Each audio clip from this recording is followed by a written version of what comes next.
લોકસભાની ચૂંટણીને લઈને પીએમ મોદી 2 દિવસીય ગુજરાત પ્રવાસે છે. સવારે આણંદમાં સભા સંબોધ્યા બાદ હવે સુરેન્દ્રનગરમાં જનમેદનીને સંબોધી છે, જેને લઈને સુરેન્દ્રનગર, રાજકોટ અને ભાવનગર વિધાનસભા સીટ પરથી વિશાળ જનમેદની ખરા તાપમાં સુરેન્દ્રનગર પહોંચી છે. મોદીની આ સભામાં કોઈ અનિચ્છનીય બનાવ ન બને માટે ચાંપતો પોલીસ બંદોબસ્ત ગોઠવાયો છે.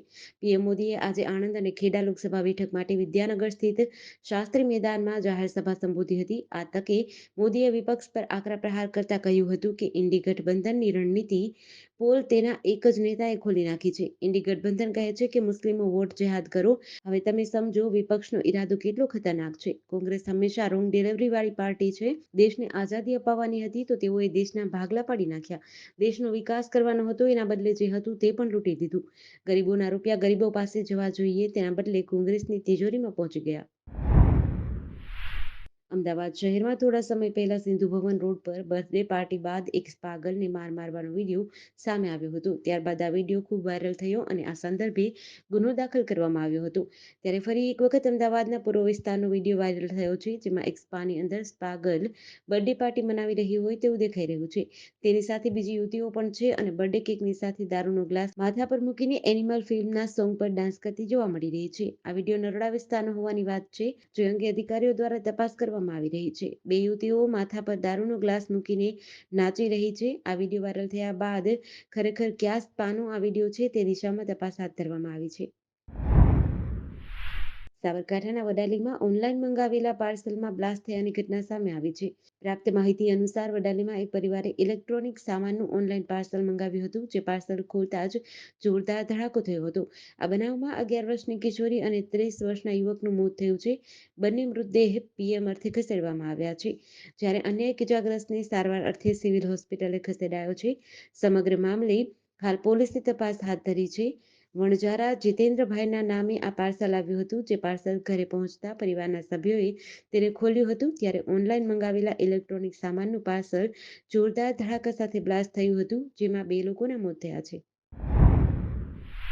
દાહોદના અમદાવાદ ઇન્દોર હાઈવે પર આરટીઓ કચેરી નજીક પૂરપાટ ઝડપે આવતી કારે બાઇકને ટક્કર મારતા અકસ્માત થયો હતો, જેમાં બાઇક સવારનું મોત નીપજ્યું હતું, જ્યારે એક બાળક અને મહિલા ઇજાગ્રસ્ત થતા સારવાર અર્થે ખસેડવામાં આવ્યા હતા. દાહોદ તાલુકાના દશલા ગામના સરપંચ ફળિયામાં રહેતા જવસિંહભાઈ ગણાવાના 40 વર્ષીય પુત્ર કમલેશભાઈ ગણાવા તેમજ પત્ની અને એક બાળકને પોતે લઈને મોટરસાયકલ પર લઈ દાહોદ કામ અર્થે આવ્યા હતા. તે દરમિયાન દાહોદ નજીક ઇન્દોર અમદાવાદ હાઈવે પર આરટીઓ કચેરી નજીક તે તેમની પત્ની અને એક બાળકને લઈને હાઈવે નજીક ઊભા હતા. દરમિયાન મધ્યપ્રદેશ તરફથી પૂરઝડપે અને ગફલતભરી રીતે લાલ કલરની બ્રેઝા ફોર-વ્હીલ ગાડીના ચાલકે હાઈવેની રોડની સાઈડમાં ઊભેલા મોટરસાયકલને ટક્કર મારતા કમલેશભાઈ, એમની પત્ની અને એક બાળકને અડફેટે લેતા ત્રણેય જણા હાઈવેથી દૂર સુધી ફેંકાયા હતા અને ફોર-વ્હીલ ગાડી હાઈવે નજીક પલટી ખાડામાં ખાબકી હતી. કેન્દ્રીય સહકારી મંત્રી અમિત શાહ 27 એપ્રિલના રોજ ચૂંટણી પ્રચાર માટે જામકંડોળામાં જાહેર સભાનું સંબોધન કર્યું હતું. ત્યારબાદ જયેશ રાદડિયાના નિવાસસ્થાને 1.5 કલાક જેટલો સમય વિતાવી ભોજન લીધું હતું. સહકારી ક્ષેત્રનું ચિત્ર બદલાયાની ચર્ચા ચાલી છે. ઇફકોના ડાયરેક્ટર બોર્ડમાં ગુજરાતની એક સીટ છે.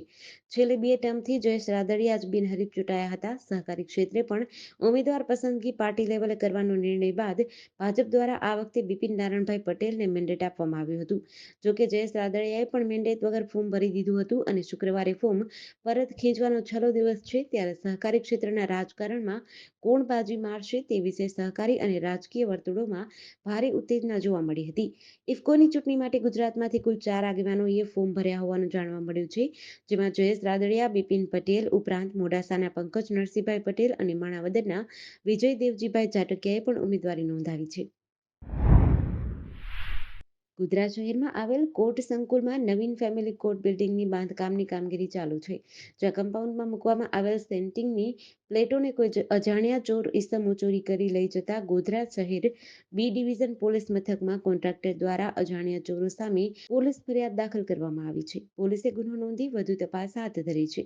આ બનાવની વિગતો અનુસાર રાજકોટ જિલ્લાના પાડીદળ ગામ અને હાલ વડોદરા ખાતે આવેલ શિવકુંજ રેસિડેન્સી ઓપોઝિટ કામધેનુ કોમ્પ્લેક્સ ખાતે રહેતા વિમલ લાલજીભાઈ રાંકે પોતાની પોલીસ ફરિયાદમાં જણાવ્યું કે 23/4/2024 થી 24/4/2024 દરમિયાન 8:30 વાગ્યાના અરસામાં ગોધરા શહેરના કોર્ટ સંકુલમાં નવીન ફેમિલી કોર્ટ બિલ્ડિંગની બાંધકામની કામગીરી માટે કમ્પાઉન્ડમાં સેન્ટિંગની પ્લેટો મૂકી હતી, ત્યારે કોઈ અજાણ્યા ચોર ઈસમ કમ્પાઉન્ડમાંથી સેન્ટિંગની પ્લેટો નંગ 125 જેની કિંમત 1,25,000ની ચોરી કરી ફરાર થઈ ગયા છે. આજથી 5 દિવસ રાજ્યભરમાં ગરમીનો પ્રકોપ યથાવત રહેશે. હવામાન વિભાગ દ્વારા 5 દિવસ સૌરાષ્ટ્ર કચ્છના કેટલાક વિસ્તારમાં હીટવેવની આગાહી કરાઈ છે.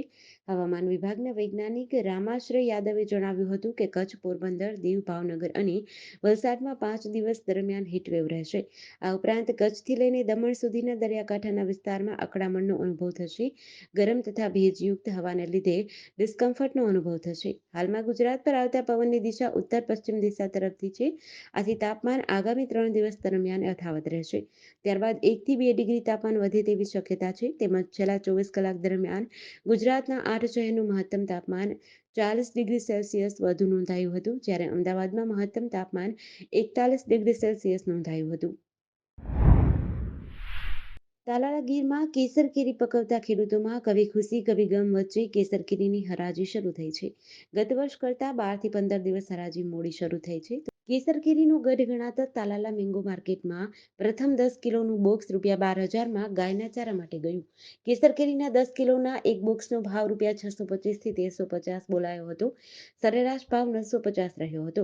કેરીની સિઝન આ વખતે ટૂંકી હોવાનું અનુમાન લગાઈ રહ્યું છે. કેસર કેરીના ઓછા ઉત્પાદનના કારણે આ વર્ષે પણ ભાવ ઊંચા રહેશે, જેને લઈને કેસર રસિયા માટે કેસરનો સ્વાદ થોડો દહલો થશે.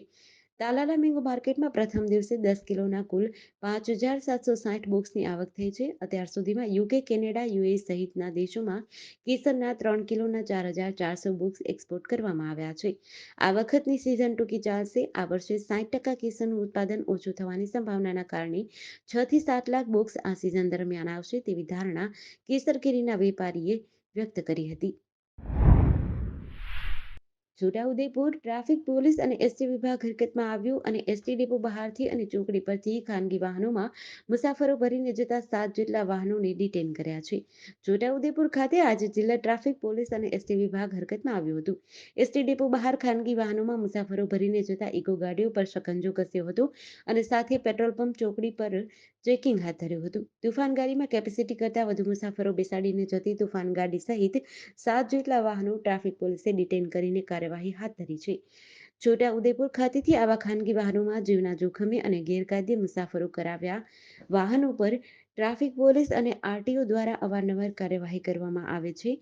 તેમ છતાં રીઢા થઈ ગયેલા લોકો આ રીતે લોકોના જીવ સાથે ખેલી રહ્યા છે. ગુજરાતમાં લોકસભાની ચૂંટણી માટે આગામી 7 મેના રોજ મતદાન થવાનું છે. પીએમ મોદી હાલ ગુજરાતના પ્રવાસે છે. આજે 2 મેના રોજ તેઓ સૌરાષ્ટ્રમાં જામનગર, જૂનાગઢ અને સુરેન્દ્રનગરમાં પ્રચાર કરી રહ્યા છે.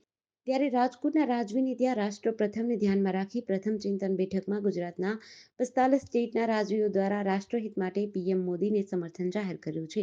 આ તકે રાજકોટના રાજવી માંધાતાસિંહ જાડેજાએ કોઈ ઉમેદવારને બદલે પીએમ મોદીને મત આપવાની વાત કરી છે. આ સાથે જ નાના વિવાદોને ભૂલી રાષ્ટ્રીય અને આંતરરાષ્ટ્રીય પરિપ્રેક્ષમાં વિચારીને રાષ્ટ્રહિત માટે વર્ષ 2024ની ચૂંટણીમાં મોદીને 400+ કમળના ફૂલની ભેટ આપવાની વાત કરી છે.